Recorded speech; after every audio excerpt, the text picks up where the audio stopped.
I just want to say that I actually sort of tried this time. I wrote notes, and I kind of tried. All right. So it's True Romance. It's this film. I haven't seen this in like what 1,000 years. Seriously, 15 years. And I didn't find it on any fucking streaming ever. Nothing. So, if you're wondering about the sound, that's my fucking Xbox playing a 4K film. But I haven't seen this in a while. It's Tony Scott, Ridley Scott's brother. He killed himself because he had a brain tumor and he jumped off the bridge. I believe it was not 2010 necessarily, but around that, which I respect. If you're fucked, you're fucked.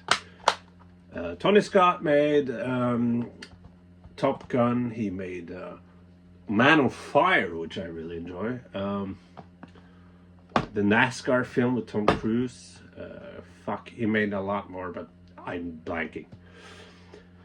So but the writer for this film is no other than Quentin Tarantino himself. This was before he made, I don't know if it's before Reservoir Dogs or whatever, but he sold his script to whatever, and Tony Scott ended up directing it. And Quentin Tarantino has said like many times that he kind of enjoyed this film. He respects that Tony Scott sort of tonally made it his own thing, and but I don't know. I don't remember what the other film is called, where he sold the fucking script to that, where Oliver Stone made it. I saw that film. I think I was 20 something. And I had some buddies that, oh, it's so awesome. And we saw it and I hated it. Fucking hated it. Those kind of movies I call too cool for school. I call movies like that too cool for school. Because the main thing they're going for is being cool and edgy. And I fucking hate films like that. But there's another element to this, and that is my favorite composer ever, Hans Zimmer. He's the Beethoven where John Williams is the Mozart. I don't know if that's true. I said it to sound smart, Give me a break. But what I respect about Hans Zimmer is, especially in his early days, I think Rain Man was before this one.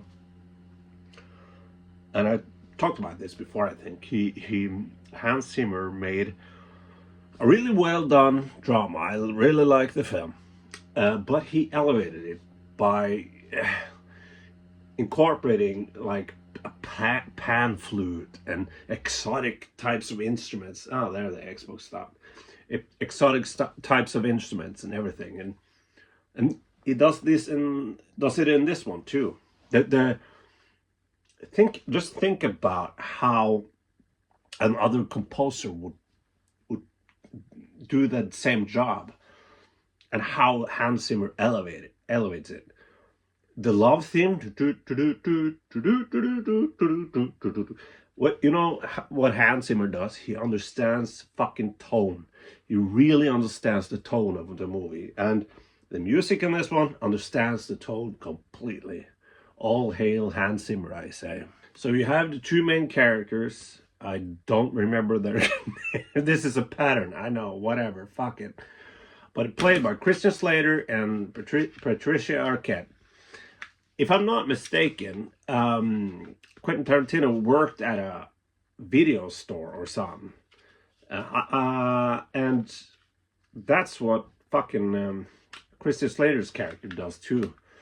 And the script feels very much like a younger man wrote it. It feels like, if I'm not mistaken, it feels like a wet dream of Quentin Tarantino working at that place, like, or is it a comic book place? I don't remember. There's a lot of fucking things that happens in this film, but it feels like a sort of a dream, sort of like if you're sitting there at work, you know, we all been there, sitting there and just daydreaming. That this movie feels like that, which is the tone of it, which I love. Oh yeah, fuck it. Patricia Arquette is very charming. She has this laugh throughout, which I know my brother didn't like. Personally, I found that charming, and for some reason, for I know the reason.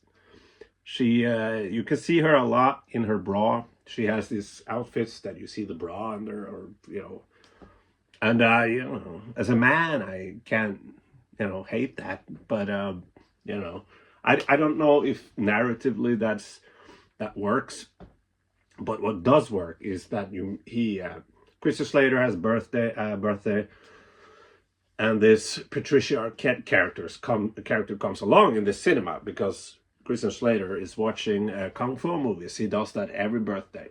So his boss hired a call girl for him, prostitute, and they meet each other and blah blah blah, and they have this sex scene. And I'm not a sex scene guy. I'm not like, oh, it's all right, but I think I'm seeing the director's cut or whatever, because this sex scene was like, it saw a lot. It saw a lot. And juxtaposed to the aftermath of the sex scene, where she just comes clean and tells everything what he is, she is, and you just have the sort of sweet romance between them, and they get married. I think the sex scene really works because in films you often see the romance as like just that, like, oh, we kiss and we have, but they establish that they really enjoy each other, not just love each other, but they enjoy each other for real. And I kind of felt like the sex scene actually worked in this one.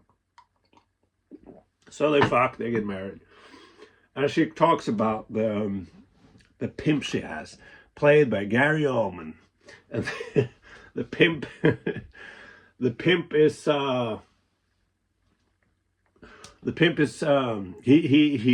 they say this in the film, but he thinks he's black, but he's not, you know. And Gary Oldman is fucking great, so of course he sells this like he's you know what, cultural appropriation.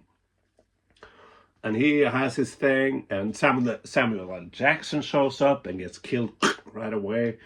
But later on, Christian Slater kills him and whatever, and they have a lot of fucking cocaine. So what do they do now?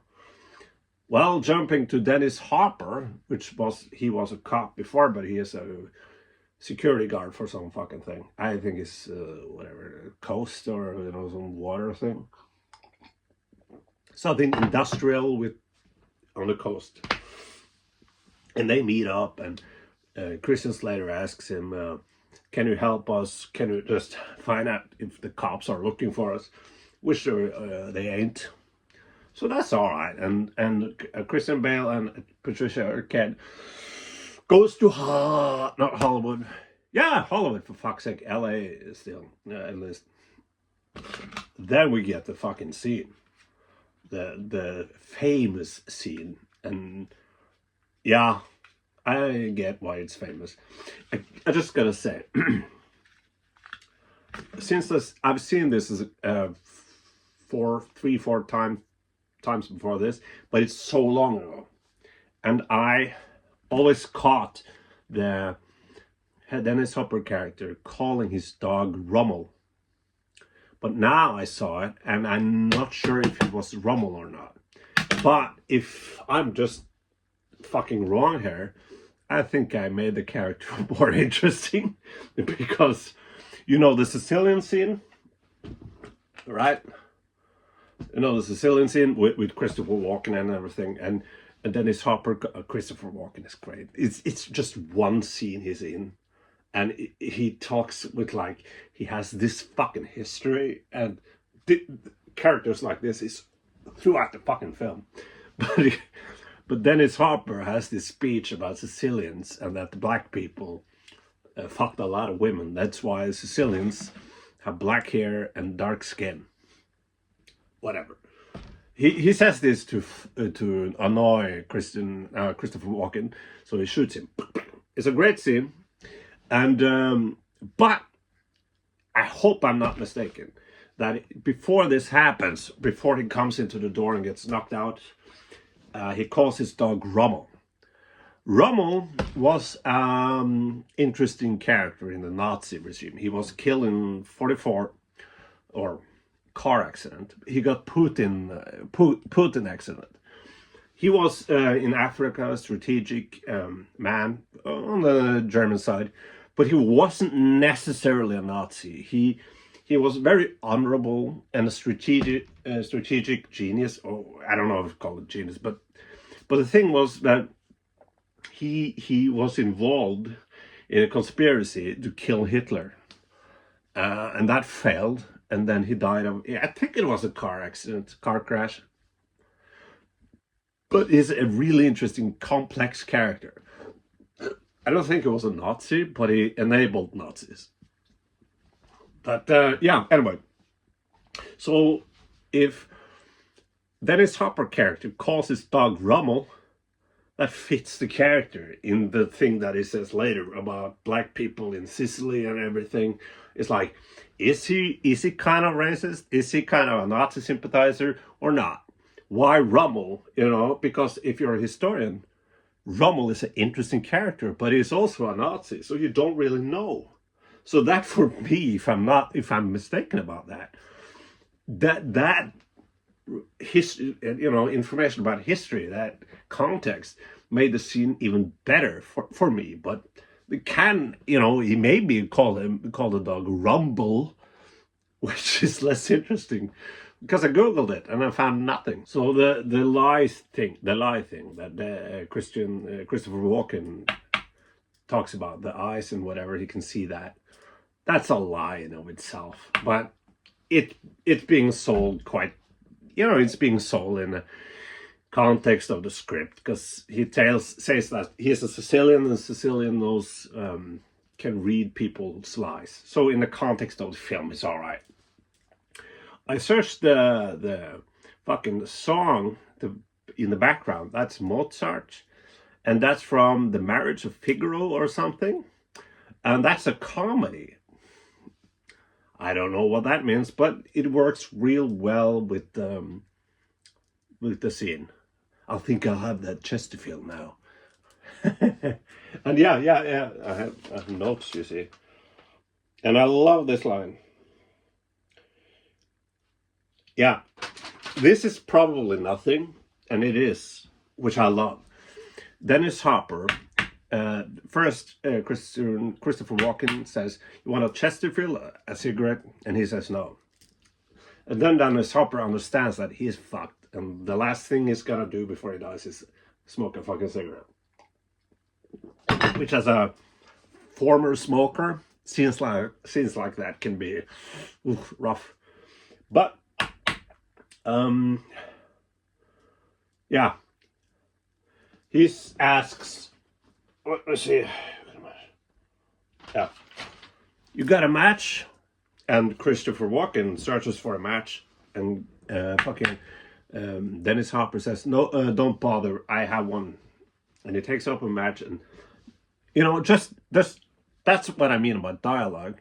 Why did Quentin Tarantino write it like that, or whoever afterwards? It was sold, so we don't know. But it's so easy to like think that he asked, "Do you have a lighter?" And Christopher Walken comes up with a lighter, and but they put in no, don't bother, I have one, which says something. It says that Dennis Hopper aren't sure.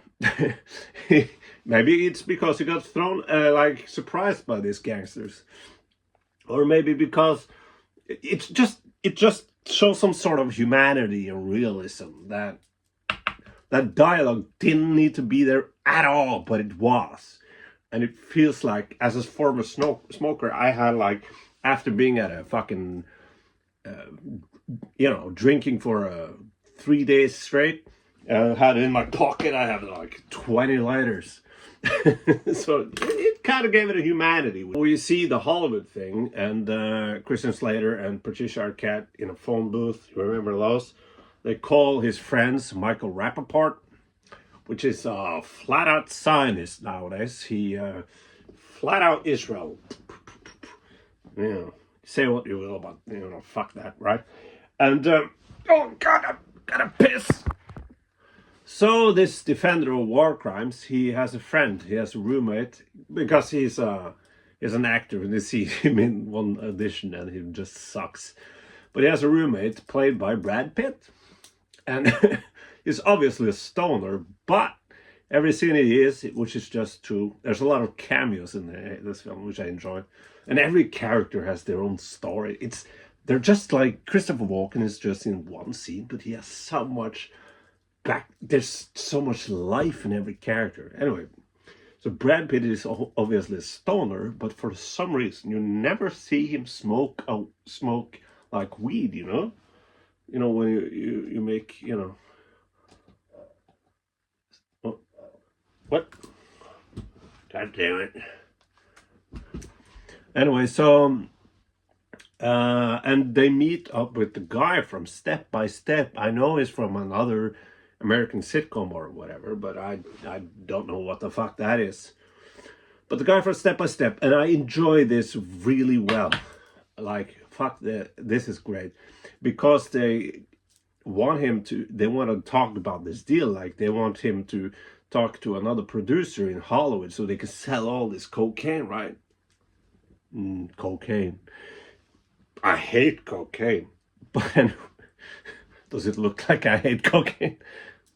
Don't do drugs, kids. Anyway, so the interesting thing is that they could have done that dialogue scene just in a cafe or in a bench in a park or whatever, but they do it in a fucking roller coaster.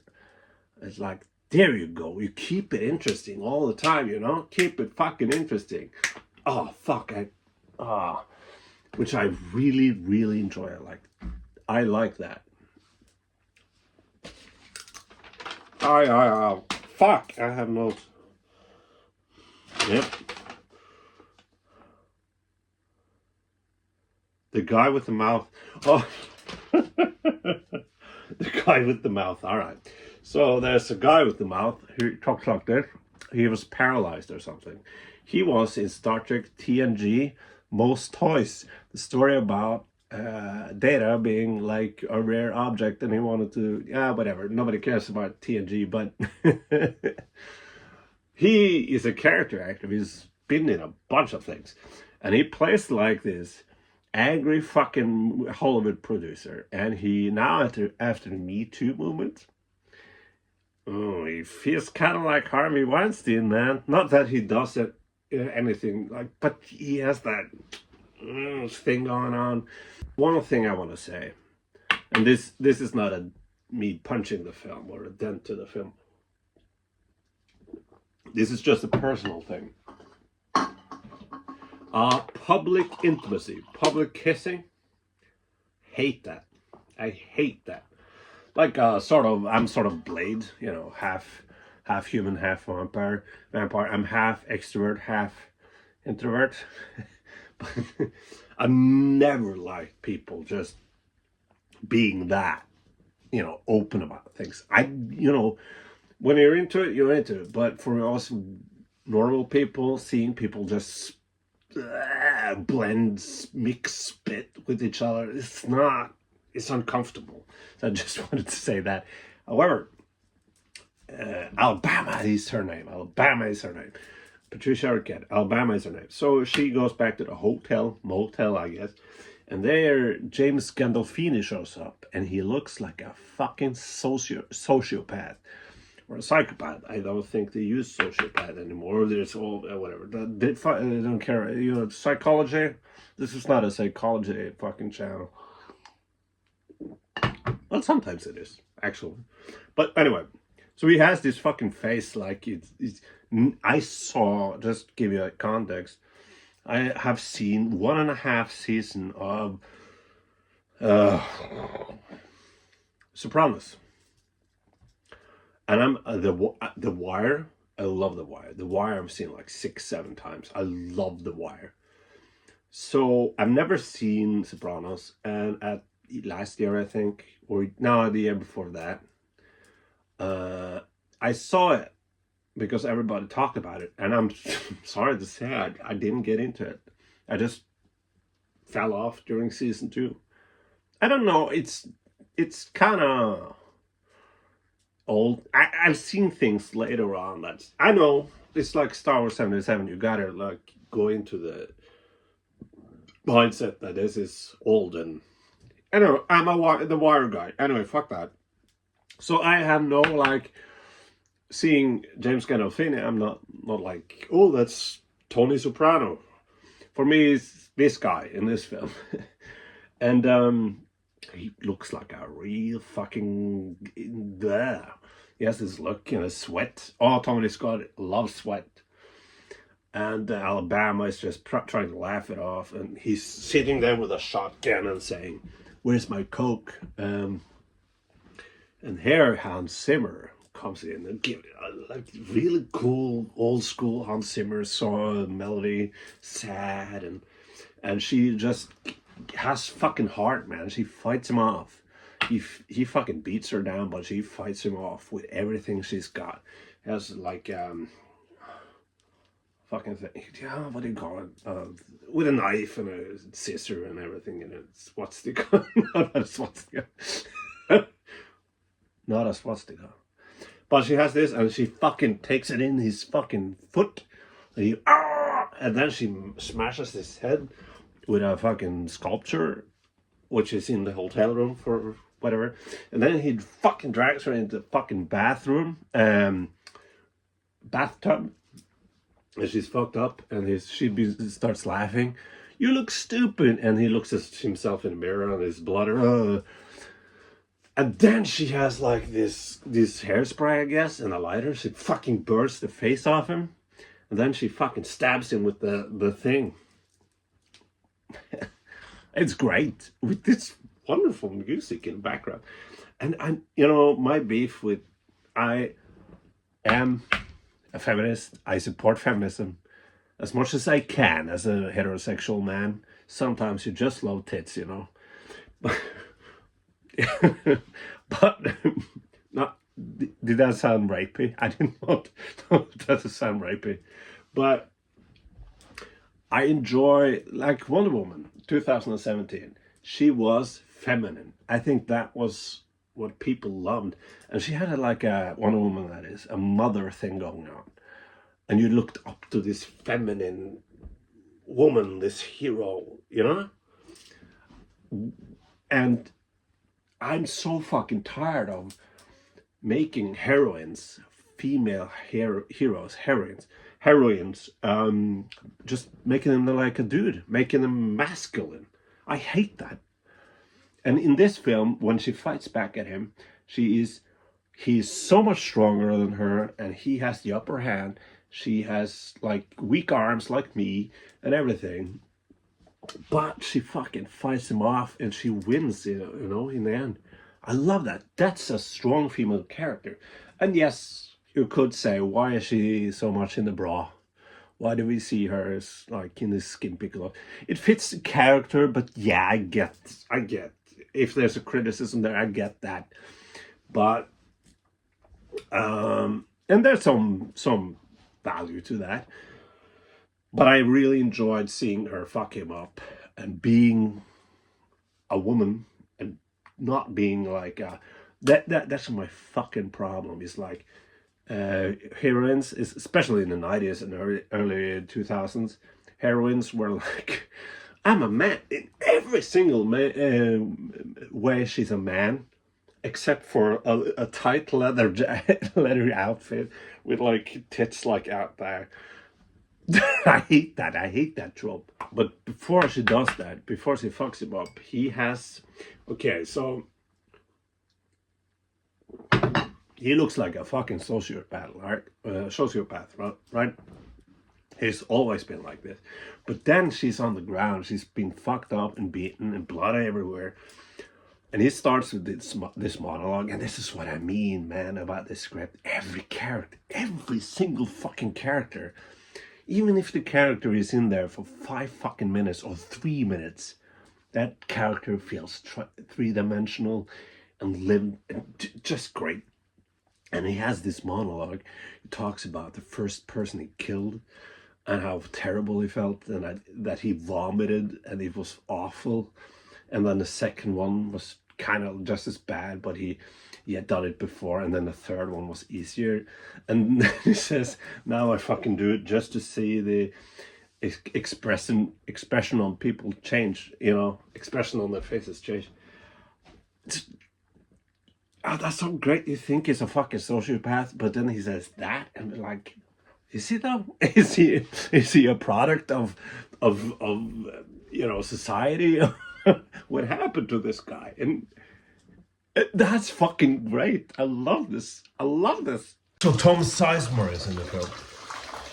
Tom Sizemore and Sean Penn's brother. I think he died of a drug overdose or whatever. What an idiot.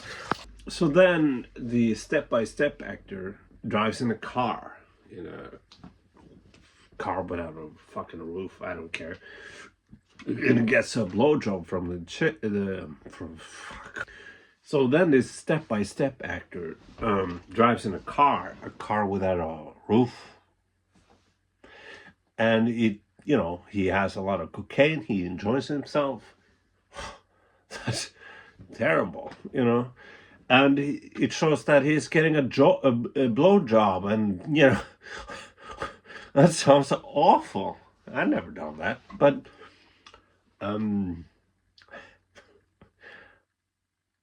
what's the fuck, my notes? Right, give me a second, all right? Oh yeah. I wrote in my notes. All right, so the chick was giving him a blowjob, right? But not the kind of blowjob Geeks and Gamers gives every single guy he meets. That's a joke. Yeah, Geeks and Gamers, go fuck yourself. Brad Pitt is not in 2 scenes, he's in fucking 4 scenes. And the 4th scene, he actually smokes a bowl. I was a kind of a stoner for 3 years. Was my thing. But anyway, well, fuck, alcohol is my thing, apparently. Pacing is fucking great. For real, I mean this. The pacing is fucking great. Lately, I've been watching films that I really like, but I've checked out the timer on it, how long it is. Never did that with this one. I enjoyed every fucking minute of it. So it's called Elliot, the guy from Step by Step, and he's wearing a wire because Tom Sizemore and Sean Penn brother, who's dead now, for real. Tom Sizemore also. So they are cops, and they like, you need to wear a wire or else you get fucking raped in jail. I get it. So he's wearing a wire, but this guy with this mouth, character's name is Lee. I'm not fucking insulting you. Well, I am. I am such a dick. But I appreciate your acting, guy. You're a good character actor. But his crew, his men, he has like people, guys with guns. And then a fucking mob shows up. And then the fucking police shows up. And there's a fucking firefight. Boondock Saints sucks, by the way. But I like the visuals. This is a very Tony Scott thing to do. And it's the couches, right? There's couches there. And the feathers just... And not Sean Penn, but his brother. There's a black cop. Why isn't it Tom Sizemore? I think that's stupid. It isn't Tom Sizemore, but it's this black cop I haven't seen. But he gets shot, and he dies, and Sean Penn is the only one alive. Not Sean Penn, the dead Penn. And there's a guy coughing blood. He's one of Lee's guys. He's coughing, I need a medic, coughing blood. And then not Sean Penn shoots him. And then Alabama has had enough, so she shoots him. But here's the thing. Christian Slater, that guy, oh, fuck my neck. He got shot in the fucking face. But in Tarantino's script, he's dead, you know. But in Tony Scott's version of the film, he has an eye patch. And fucking Patricia Arquette and him has a son. And I just gotta say, old school Hans Zimmer, throughout this shootout and everything, the ending, got a little old school Hans Zimmer with the Formula One fucking film, you know. I'm not a huge fan of Brad Pitt. I think he's a fucking Hollywood. Anyway, but yeah. What do I think about this film? Well, I fucking love it. I love this film. It's difficult because I like this. The interesting thing is that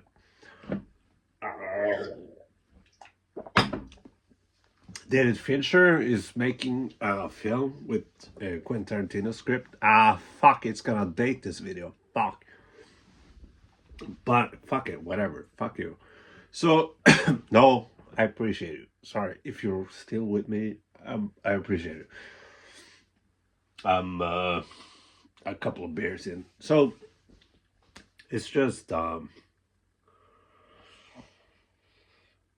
very interesting to see a Quentin Tarantino script done by another director, especially Tony Scott and Hans Zimmer doing the music. I can like sometimes in the scenes I can like picture how Quentin Tarantino would have done it, but I really love that. Gives me hope to see Quentin Tarantino just make scripts. He has the 10th movie now, but him making just scripts. Wow, yeah, sure, I'm down. Yeah, fuck yeah, and Hans Zimmer, of course, great. Yeah. What can I say? I love this movie. I loved this movie 10, 15 years ago, and I'm seeing it again, and I remember it's like, you know, I remember every fucking scene, you know, almost, kinda, but I love it. I fucking love this movie. I love it. Okay, please subscribe. Is that a stupid thing to say? Please subscribe. What do you want me to say? I know this is shit. I know this channel is shit. So yeah, I don't think you should. If you subscribe, here's the thing. If you subscribe, thank you. Thank you. I appreciate it. And if you push a like button, I also appreciate it. All right. Sorry for being such a dick all the time. Anyway.